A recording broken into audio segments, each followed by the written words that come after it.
Cedar Falls office here, part of Cedar Falls.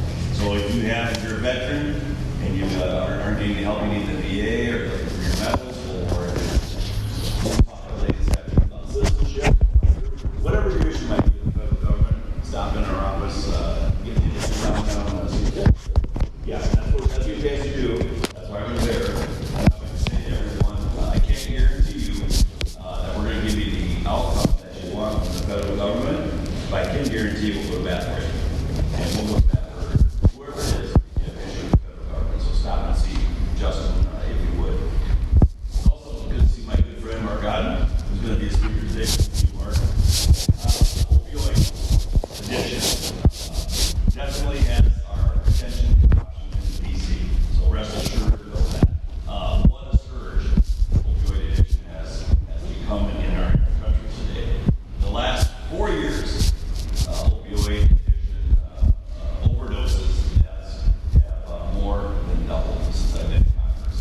More than doubled.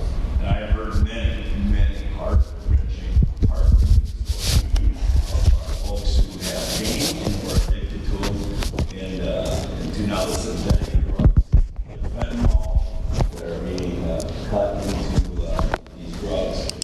They're so powerful. And I haven't mentioned about it in college.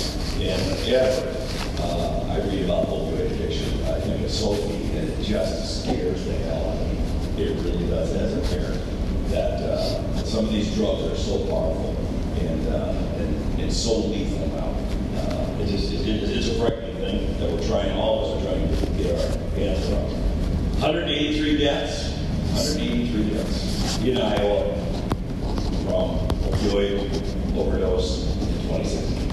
183. And when I think of this issue, kind of two-pronged, there's many parts to it, but two major parts. And I remember our first opioid conference we held in Dubuque, 6 months ago maybe, and there was a lady sitting in the front row, and she told a story that I remember to this day. And she said that she had such extreme pain, she had some disease in her lower back, I think it was in her lower back, such pain that she was on opioids daily, and took away her pain. So she's living a productive life. So if you want to say she's addicted or not addicted, a daily small dose of an opioid took away her pain and made her life livable. And now I can't remember the exact reason, but I think it might be because of laws and regulations.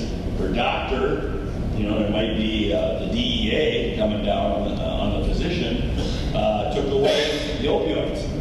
And she stood up that day, and I'll never forget it, and she said, I don't know if I want to continue to live, because I cannot take this.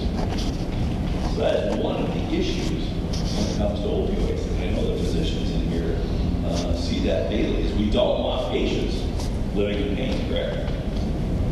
Now we also, my good friend Mark, I job shadowed him, we need to look at alternatives, correct? And we'll hear about that today.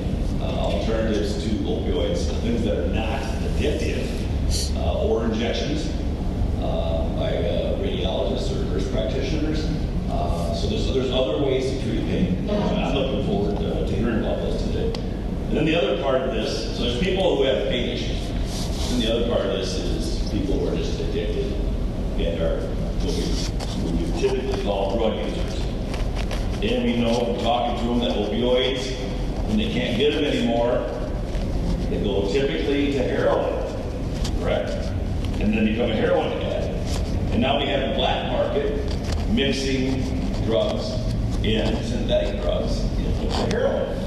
And these drugs are so powerful. It's amazing. Fentanyl, I'm sure the physicians in here have heard of fentanyl, 100 times more potent than heroin. 100 times more potent. That's amazing to think about it. Now there's something, carfentanil.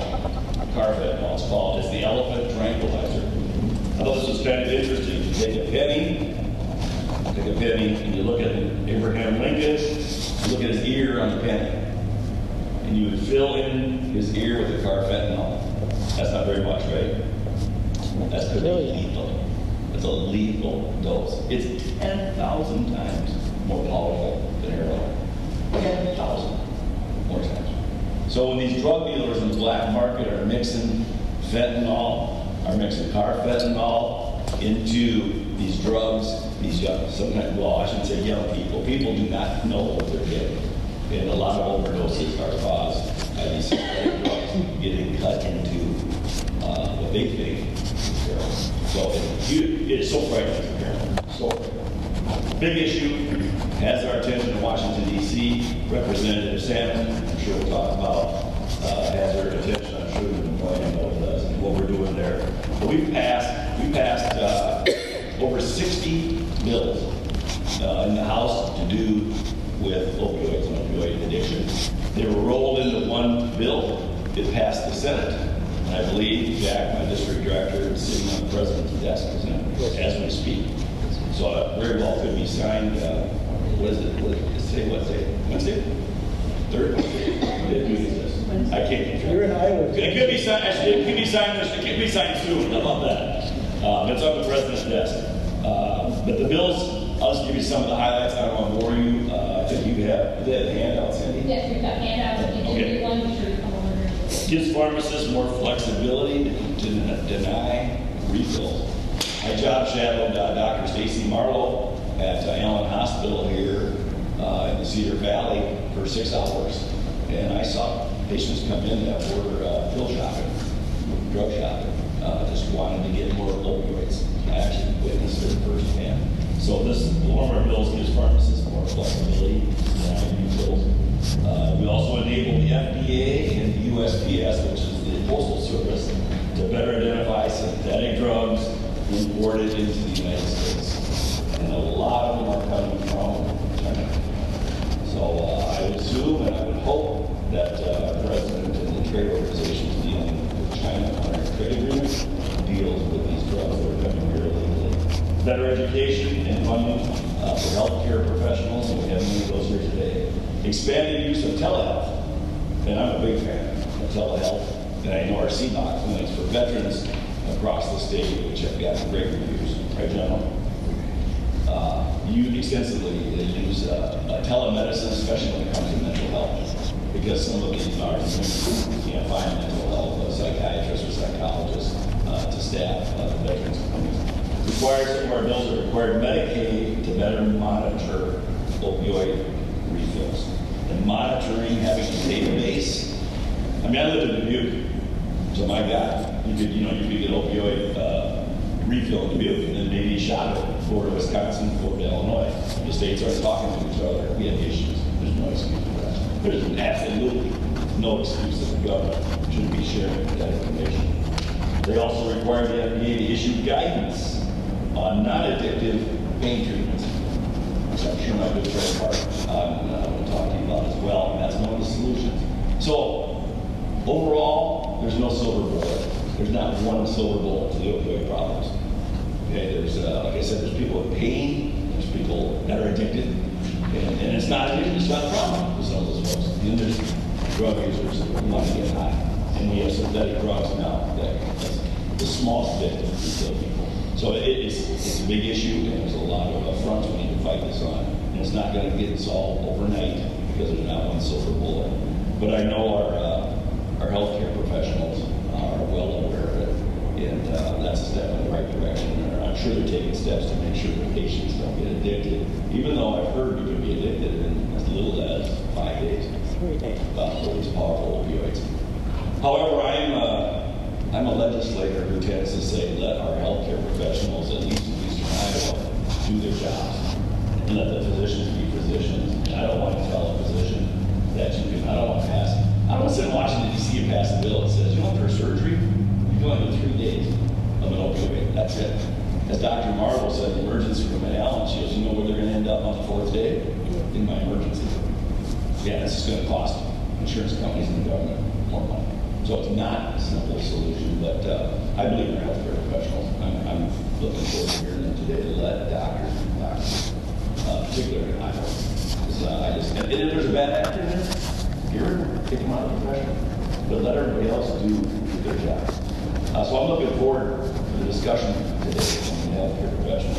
And thanks to KGAN for being here to bring this to the attention of your viewers, and thank you to the Waterloo Cedar Falls Courier for being here as well, and covering this as well. So, Sandy is next. You want to do the introduction? Thank you, Congressman.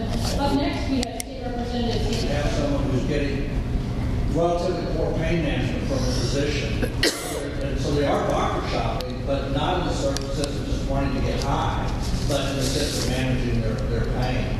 So I think one of the problems here is people who are addicted to drugs having access to appropriate medical care. And this brings this one question to mind, I guess, you, Congressman.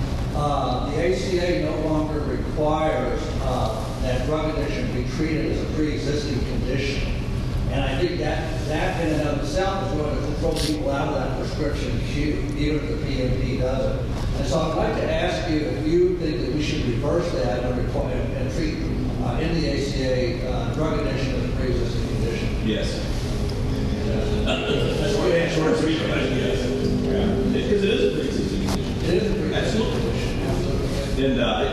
And I'm a business guy. So I look at return on investment. If we kick him out, I think it's going to end up, well, not only is it worse for that person, obviously, but it's going to cost taxpayers more Well, money in the long run. In the long there's so run. many success stories of people who receive treatment and are able to remain productive, employed, and do well. So I appreciate It it. could cost us more money in the long run. I'm going to jump over